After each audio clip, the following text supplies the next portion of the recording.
Saya juga diakbarkan dari akan membahas tentang ISO 9001, ISO 27001, dan ISO 14001. Yang pertama adalah ISO 9001. ISO 9001 merupakan standar nasional di bidang sistem manajemen mutu. Suatu lembaga atau organisasi yang telah mendapatkan akreditasi ISO tersebut dapat dikatakan telah memenuhi persyaratan internasional dalam hal sistem manajemen mutu produk jasa yang dihasilkan. Selanjutnya, prinsip-prinsip ISO 9001 sebagai berikut. Prinsip pertama, fokus pelanggan, yaitu dengan memberikan kebutuhan melebihi harapan konsumen. Hal tersebut bertujuan untuk mencapai kepuasan pelanggan. Yang kedua, kepemimpinan. Setiap pemimpin yang ada di perusahaan memiliki tanggung jawab terhadap target dan kebutuhan perusahaan. Untuk mencapai target harus melakukan pemberdayaan yang baik. Yang ketiga, keterlibatan orang lain. Memberikan kepuasan pada customer akan lebih mudah tercapai jika didukung oleh seorang ahli. Semua tingkatan di perusahaan diberdayakan dan dilibatkan dengan baik. Yang keempat, pendekatan proses sistem manajemen mutu pada dasarnya berdasarkan proses murni yang ada di perusahaan dengan melibatkan semua pihak terkait.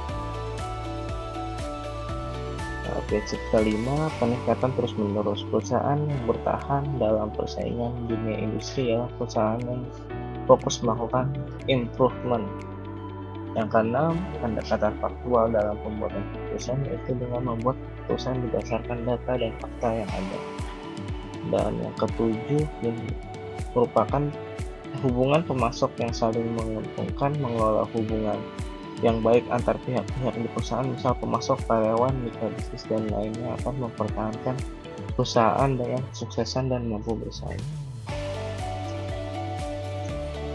Hal yang diatur dalam ISO 9001. Ada 5 hal yang dijabarkan dalam sertifikasi ISO 9001 2015, yaitu sistem manajemen kualitas, tanggung jawab manajemen, manajemen sumber daya, relasi produk, dan pengukuran analisa dan peningkatan. Manfaat ISO 9001. Yang pertama, dapatkan keunggulan kompetitif pasar. Kedua, membantu mengembangkan dan memperluas bisnis ke pasar baru dan global. Dan yang ketiga, meningkatkan kepuasan pelanggan. Sistem manajemen yang terdokumentasi dan komunikasi yang ditingkatkan.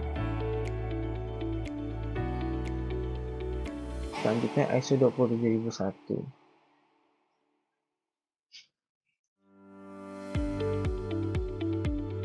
Pengertian ISO 27001 adalah meningkatnya kebutuhan dan penggunaan TIK dalam menunjang aktivitas bisnis suatu organisasi, akan meningkatkan nilai risiko dari gangguan keamanan informasi tersebut. Peningkatan gangguan risiko pada organisasi yang sangat bergantung pada genetik akan sangat berpengaruh pada pencapaian tujuan organisasi.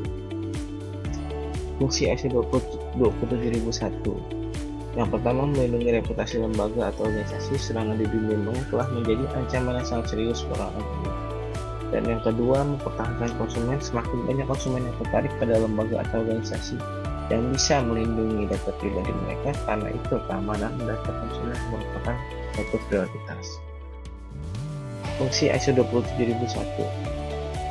Meningkatkan fokus kerja. Yang ketiga, meningkatkan fokus kerja. Sebuah lembaga atau organisasi yang berkembang akan dituntut untuk meningkatkan keamanan aset informasi. Bila perusahaan sudah memiliki sertifikat ISO 27001, maka akan lebih membantu para karyawan mengelola risiko informasi dengan jelas dan berencana. Yang keempat, mengurangi kegiatan audit. Audit merupakan kegiatan penting untuk memastikan SMKI perusahaan Anda berada dalam kondisi yang baik. Namun ketika sudah menerapkan standar sesuai ISO 27001, tidak diperlukan melalui audit pelanggan secara berurut. Selanjutnya, ISO 14001. Pengertian ISO 14001. ISO 14001 adalah standar internasional yang menentukan persyaratan untuk pendekatan manajemen tersebut untuk pelindungan lingkungan. Manfaat ISO 14001 bagi produsen. Yang pertama, meminimalisasi potensi konflik antara pekerja dengan pengusaha dalam menyediakan lingkungan kerja yang layak, sehat, dan meningkatkan produktivitas pekerja melalui efisiensi waktu dan biaya, menjembatani pemenuhan peraturan lingkungan dengan lebih terencana dan terstruktur. Dan yang ketiga, penggunaan sumber daya alam yang lebih bijaksana, lebih terciptanya ekoefisiensi. Yang keempat, menjaga citra bisnis industri yang selama ini sering dikaitkan dengan cara negatif dengan pencemaran lingkungan. Manfaat ISO 14001 bagi lingkungan. Yang pertama, berkurangnya pencemaran lingkungan melalui penurunan penggunaan bahan-bahan kimia berbahaya.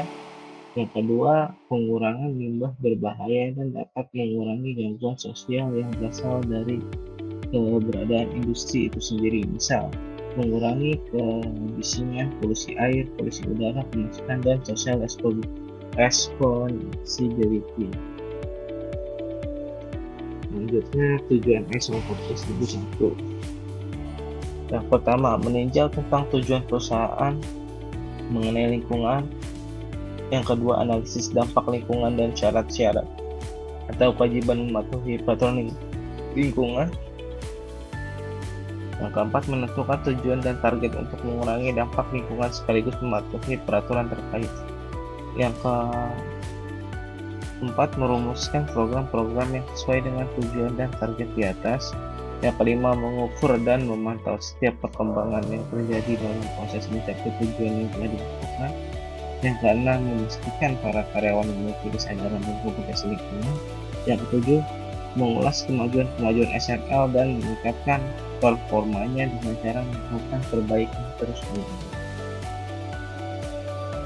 Terima kasih sudah menonton dan jangan lupa di like video ini.